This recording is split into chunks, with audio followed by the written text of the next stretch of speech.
নমস্কাৰ। NDRF বাহিনীৰ উদ্যোগত নগাঁও জিলাৰ ধিং ব্ৰহ্মপুত্ৰৰ গতি কৰা ঘাটত কেন্দ্ৰীয় চৰকাৰৰ ব্ৰহ্মপুত্ৰ আমন্ত্ৰণ অভিযানৰ এক প্ৰশিক্ষণ কাৰ্যসূচী অনুষ্ঠিত হৈ যায়। ভূমিকম্প অথবা বানপানীৰ লগতে অন্য দুৰ্যোগৰ সময়ত দুৰ্গত লোকক কেনেকৈ উদ্ধাৰ কৰিব পাৰি সেই বিষয়ে প্ৰশিক্ষণ দিয়া হয় ৰাষ্ট্ৰীয় শিক্ষাৰ্থী বাহিনীৰ সদস্যসকলৰ লগতে অন্য ছাত্ৰ-ছাত্ৰীসকলক।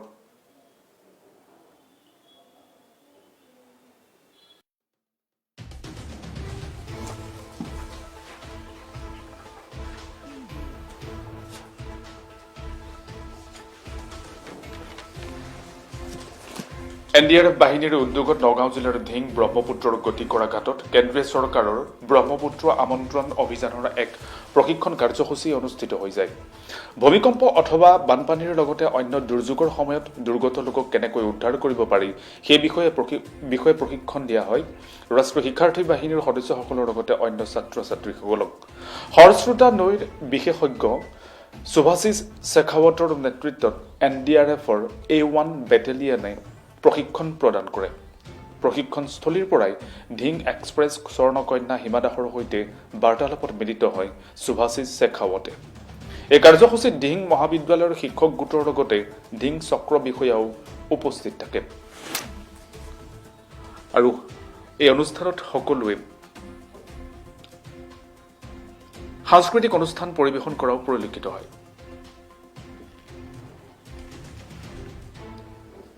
এনেদৰে NDRF বাহিনীৰ উদ্যোগত নগাঁও জিলাৰ ধিঙৰ ব্ৰহ্মপুত্ৰৰ গতি কৰা ঘাটত কেন্দ্ৰীয় চৰকাৰৰ ব্ৰহ্মপুত্ৰ আমন্ত্ৰণ অভিযানৰ এক প্ৰশিক্ষণ কাৰ্যসূচী অনুষ্ঠিত হয়। ভূমিকম্প অথবা বানপানীৰ লগতে অন্য দুৰ্যোগৰ সময়ত দুৰ্গত লোকক কেনেকৈ উদ্ধাৰ কৰিব পাৰি সেই বিষয়ে প্ৰশিক্ষণ দিয়া হয় ৰাষ্ট্ৰীয় শিক্ষাৰ্থী বাহিনীৰ সদস্যসকলৰ লগতে অন্য ছাত্ৰ-ছাত্ৰীসকলক। হৰশ্ৰোতা নৈৰ বিশেষজ্ঞ সুভাশিষ শেখাৱতৰ নেতৃত্বত NDRFৰ A1 বেটেলিয়নে প্ৰশিক্ষণ প্ৰদান কৰে। আনপিনে আকৌ প্ৰশিক্ষণস্থলীৰ পৰাই ধিং এক্সপ্ৰেছ স্বৰ্ণকন্যা হিমা দাসৰ সৈতে বাৰ্তালাপত মিলিত হয় সুভাশিষ শেখাৱত। এই কাৰ্যসূচীত ধিং মহাবিদ্যালয়ৰ শিক্ষক গোটৰ লগতে ধিং চক্ৰ বিষয়া উপস্থিত থাকে। অনুষ্ঠানত ছাত্ৰ-ছাত্ৰীসকলৰ দ্বাৰা শিক্ষাৰ্থীসকলৰ দ্বাৰা বিভিন্ন সাংস্কৃতিক অনুষ্ঠানৰো অনুষ্ঠিত হয়। तो हमारी ये जो यात्रा है ब्रह्मपुत्र आमंत्रण अभियान, ये हमने 23 दिसंबर 2020 को गेलिंग अरुणाचल प्रदेश से शुरू किया था और यह एक 29 दिवसीय यात्रा है और जो कि लगभग पूरी ब्रह्मपुत्र का जो डिस्टेंस है पूरा ब्रह्मपुत्र को पार करके और असम में रालगा में 20 जनवरी को हम इसको समाप्त करेंगे।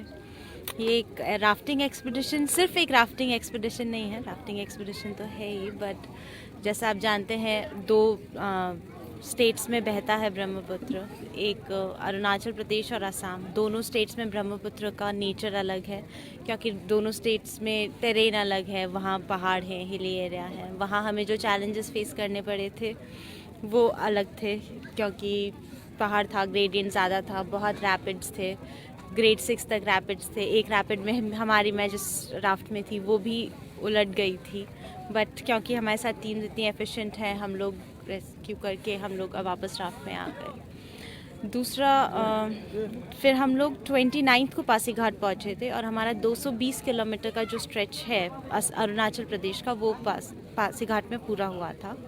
31 दिसंबर से हमने असम से अपनी यात्रा शुरू की थी। हमारा पहला स्टॉप जो था वो जोनाई में था और वहाँ से कल हम लोग तेजपुर पहुँचे थे और आज तेजपुर से हम लोग यहाँ आए हैं। आज हमने हमारी यात्रा का 630 किलोमीटर्स का स्ट्रेच पूरा कर लिया है।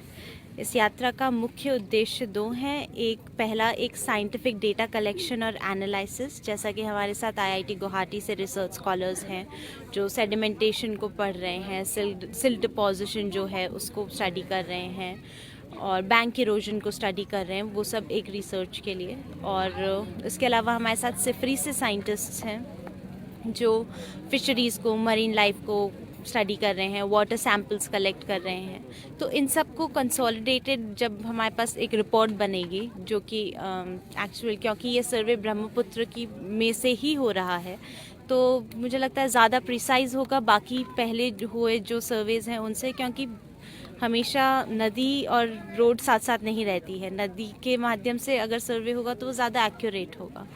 और हमारा दूसरा उद्देश्य जो है वो है जन को जल से जोड़ना। जब भी हम ब्रह्मपुत्र के बारे में बात करते हैं, आपके यहाँ भी और अभी तक हम, जैसे मैं राजस्थान में रहती हूँ, हम लोगों को भी जब भी ब्रह्मपुत्र का नाम आता है तो पहला पिक्चर जो हमारे दिमाग में आता है वो होता है डिस्ट्रक्शन जो ब्रह्मपुत्र फैलाता है।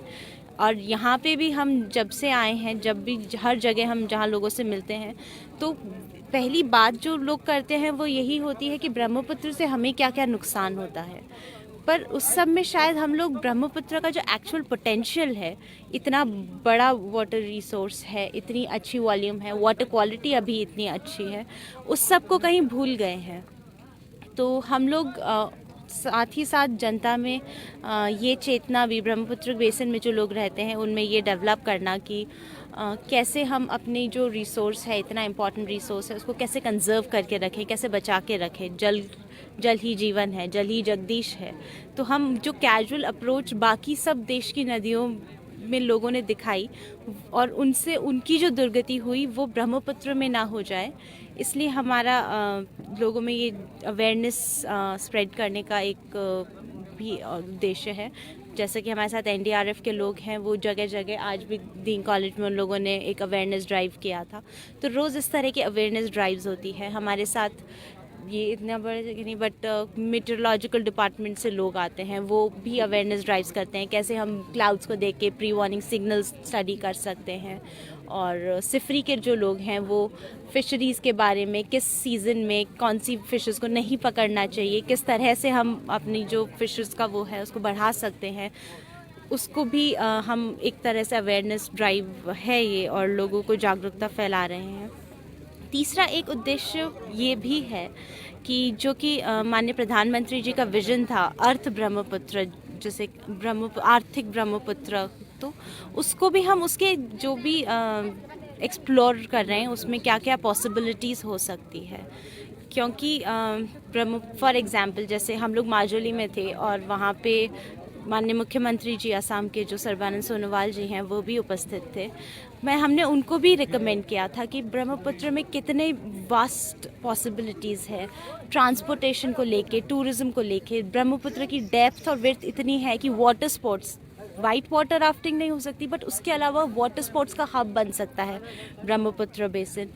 एग्रीकल्चर को लेके कैसे हम कन्वेंशनल एग्रीकल्चर को छोड़ के और बाकी अनकन्वेंशनल मीन्स को अडॉप्ट करें, ताकि हम ब्रह्मपुत्र के बेसिन पे जो लोग रहते हैं उनका ना सिर्फ